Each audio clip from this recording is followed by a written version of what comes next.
Hello everyone, this is HuskyStarcraft here, and I'm back with some more StarCraft 2 action. I don't know if you guys can hear it in my voice, but I lean back with my arms up in the air. Not that I would know how you would hear that in my voice, but I am really excited because number one, I'm a total nerd. Number two, I love StarCraft 2. Number three, I love casting. Number four, it's a PvT. Number five, because it is Liquid Taeja versus IM's Seed, which means it is going to be a top-notch replay. Number 6, because I'm not dead. Number 7, because I love Taco Bell. And number 8, because it is currently raining in LA, which has me super excited. So our player spawning down to the bottom right side, it is indeed going to be IM's Seed, a name you may not be familiar with, but a name you may be a little bit more familiar with. Up in the top right side, it is going to be Liquid Taeja. Now, if you have recently watched a Taeja game, then I guess you're going to be having a little Taeja vu. Oh god, I see to stop right now as everyone face palms and closes the video. But regardless, I did want to mention a couple of things. I, of course, have forgotten the majority of them, but I do want to say thank you to everyone who has subscribed to my second YouTube channel. It's youtube.com/Husky. So it's so easy, literally youtube.com/Husky. I have been doing a little bit of ladder anxiety series there where I force myself to play games. I stop making excuses. I just play them. Sometimes I lose a lot, sometimes I kind of win, and I've also been encouraging you guys to play games as well. So right now, if you just open up a new tab by hitting the fancy Control-T, then just type in youtube.com/Husky. If that's something that suits your fancy, then please subscribe. I definitely appreciate it. We do have a 2 racks coming out of here for Taeja. He does have the reactor going to be going down as well. And we do see Seed going to be going for Cyber before Zealot. This is kind of what I love to do in this matchup. You just have to be very careful because Marine Marauder so good versus Protoss in the early game that having every unit available is definitely handy. But a lot of times you will see higher level players, which it's not that difficult to be higher level than me, go for the Stalker first, just so you don't have to cut anything with the Zealot. And he's going to be going for the expansion that was spotted by that SCV. So he's going to go ahead and skedaddle on home. And this is a good read by Taeja because he knows that as soon as he saw there was no Zealot, he knew that there was going to be a Stalker soon. Don't know if he knew there was going to be a Nexus, but he was able to see that on the way out. And considering there is going to be 2 racks pressure here out of Taeja, it's going to be up to Taeja to do some damage. This Stalker apparently patrolling back and forth. Good surface area coverage right there, buddy. But yeah, it is definitely going to be up to Taeja to do some damage here. And he very well may be able to lock down the expansion. If not, he'll prevent mining at this expansion. Also prevent big warp-ins of units. Maybe even be able to snipe a couple of Stalkers. But we're just going to have to wait and see now, aren't we? So here we go. The game is going to get underway here in just a moment. I do want to mention really quickly that Seed has made it to the finals of the GSL Code A, not Code S, and usually Code S is kind of, you know, it's more money on the line, so generally the higher skilled players get there. But Code A, a lot of seasons, is sometimes more difficult than Code S, especially in the past before they changed the format. A lot of people were like, why are all the best players in Code A? So, you know, a Code A second placement by Seed, not too bad at all. And Taeja is one of the recent acquirees of Team Liquid, one of the newest members of Team Liquid. They are now up to 3 Korean players, which I find to be stellar. So if you are a Team Liquid fan, then you should be. You should continue being a Team Liquid fan. They're also doing fairly well in the GSL. 2 of their players are into the round of 16. I'm not sure what the group stage is going to be, if they're going to be going against each other. But here we go right now. Taeja did wait a little bit too long for this attack. Some SCs, whoa, those force fields out of control. So this is going to give him time to do another warp, and he is forced to retreat here, though.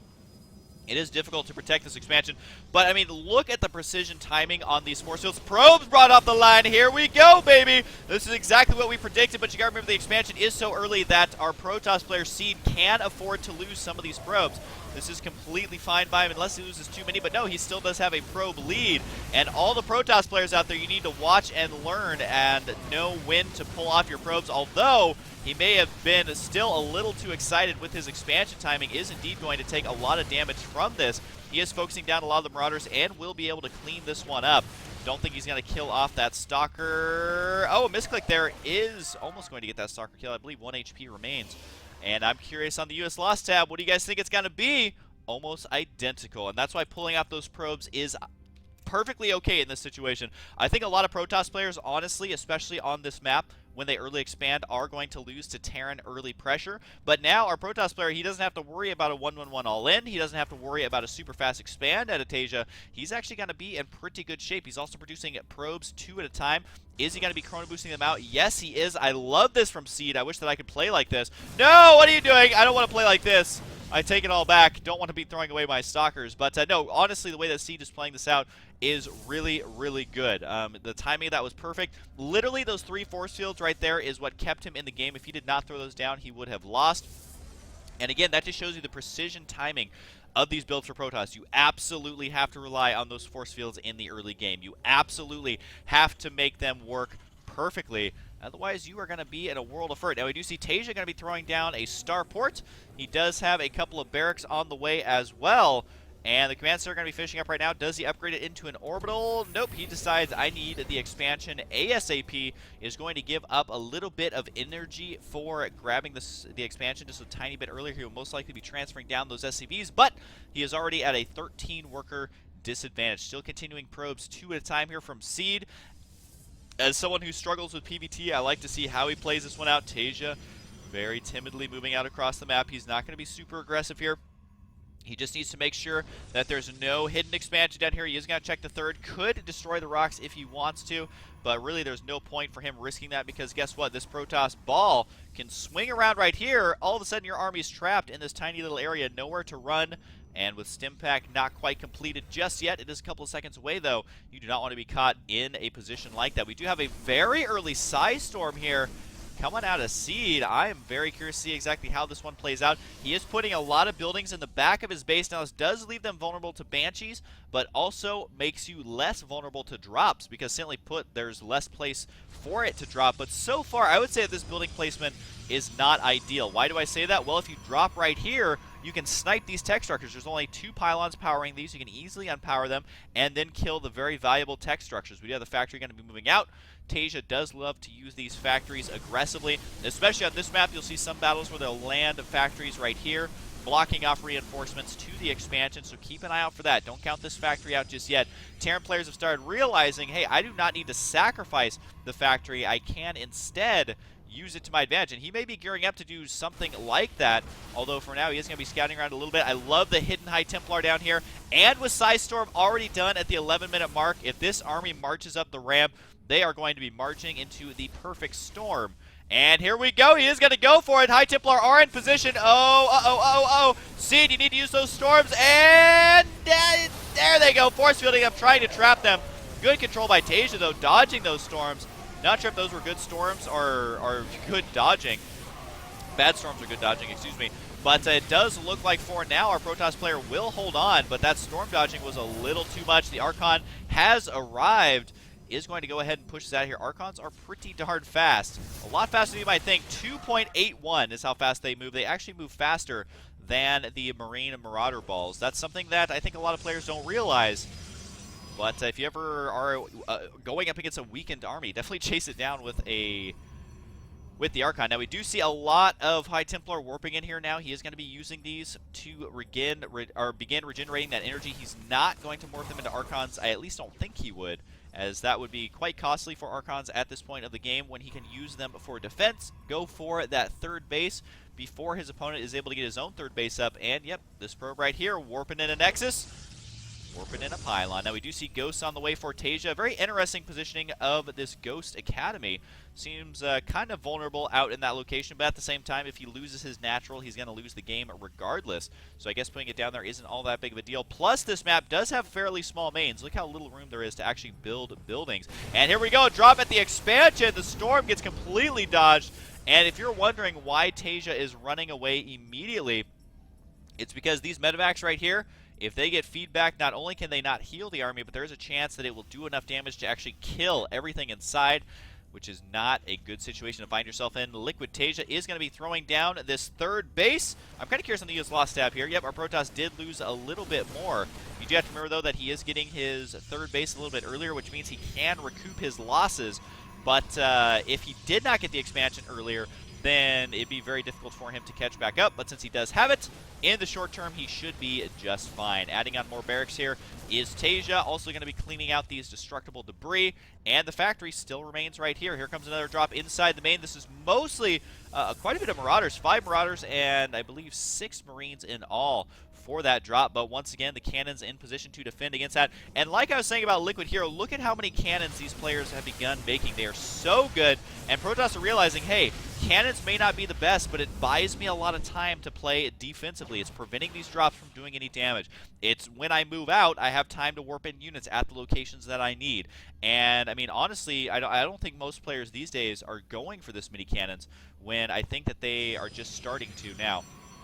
Because, I mean, this is quite a few cannons. This is delaying his army size by a great deal. And look at this. He is down by about 20 supply. And it also gives up any map control. That's why these drops are able to go all over the place. We've seen multi-prong drops, but with no success because of those cannons. And we're also seeing Taeja. If you're wondering what he's doing here, this is a place that the Protoss player would love to expand. Not going to be able to now that those destructible rocks have been taken out. Plus, it is a shorter route for Taeja to engage if he wants to reinforce this. But here we go. A massive battle. Seed is going to give up a lot of zealots there, sacrificing them to the Taeja gods. And he is going to back out after seeing Stimpack be used. The High Templar here are the target. What? Not going to happen. They will be able to snipe one. Nope. Oh, back and forth. Lots of micro. And let me look at both these players microing so heavily. What's the command for EPM? It is Shift C. Look at this, 250, 220 APM for that one. Let's just go ahead and go to Income tab. You can see almost identical here for both players, 62 to 68 workers. And that's going to favor, I would say, Taeja just a little bit. Seed has all but cut workers right now. You can see that, yeah, he is going to cut workers here. Throwing down 2 robotics. I love this play. A bunch of gateways as well. Oh, my God. He is a macro monster. A battle in the center. Look at that storm dodging, doing almost no damage on those storms. WTF, mate. How did he actually do that? Zealot Legs is done. But Taeja, you monster, is going to pick off the rest of these units as well.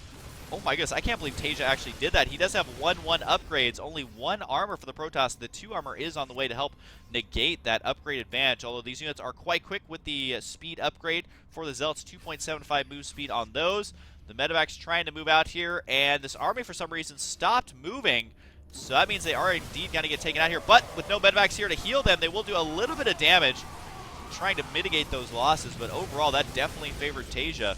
And I cannot believe he split that well versus Protoss. You almost never see Terran players split that well because force fields deny that quite a bit. But Seed, if you're wondering where most of his money is going, it is going directly into High Templar, which only leaves minerals. That's why he had such a zealot-heavy army. That's why he's continuing to make zealots. Oh my goodness. 24 zealots and 8 High Templar. He is going to be relying on those storms, which is not something you want to do against a player like Taeja, who we've seen micro so well. That's a good way to start off this battle, though, and it is difficult to bust up that ramp with units because storms over and over. Here comes another one, but so far Taeja's storm dodging has been pretty darn good, and trying to snipe that, I think this guy ate 2 snipes. You can see that snipe is just not that good anymore. Not even able to kill those High Templar. And at this point in the game, I mean, units lost definitely favoring our Terran player, but throwing away Zealots is okay. You just can't obviously throw all of them away. Here's an Archon trying to micro it there to do as much splash damage as possible. And mass EMP should be going down. Yep, right when those Zealots are warping in, they are going to eat an EMP to the face. Although, actually, EMPing those was kind of an interesting choice because they don't actually have that much shields. An EMP does 100 energy, but when you EMP a warping in Zealot, they don't have all their energy yet. So you can see that these Zealots right here apparently are already maxed out on their shields, so that did not do that much damage. The Archon will begin regenerating his own shields. We do have +1 attack done with the +2 attack, 3 armor on the way, and a nuke on the way for Taeja. This game is starting. Oh my god, sorry, I thought someone was getting shot outside, but apparently... What was that? I think it's like thundering like crazy outside, which is very uncommon for LA. Sorry, that actually scared the crap out of me. That shook my entire house. Woo! So this game definitely heating up, not only in the game, but also in real life, as that lightning was so loud. I thought I was going to lose power there. In the almost 2 years I've been in LA, I've never seen a thunderstorm like that. So absolutely craziness stuff going on here, and it does look like Taeja going to continue forward in this game. And right now, trying to see exactly how this game is going to unfold. We have 178 supply to 189, and that does mean that Seed is stuck on a lot of Zealots, but he also has double Colossus production. This is why I love double robotics facility here, as it is absolutely awesome. Actually, I heard another noise, so after this battle, I'm going to go outside and check exactly what that noise was. I think it was thunder and lightning. Oh, a lot of probes are going to go down, and Taeja should be backing out here. And indeed he will be. I don't think we're going to be seeing a major engagement here, but to make sure my house isn't burning down, I'm going to go ahead and split this video into 2 parts. I will be right back. Sorry for doing this, guys, but I want to make sure that I don't die. So I'll be right back. Hope you guys enjoyed, and I'll see you guys in part number 2.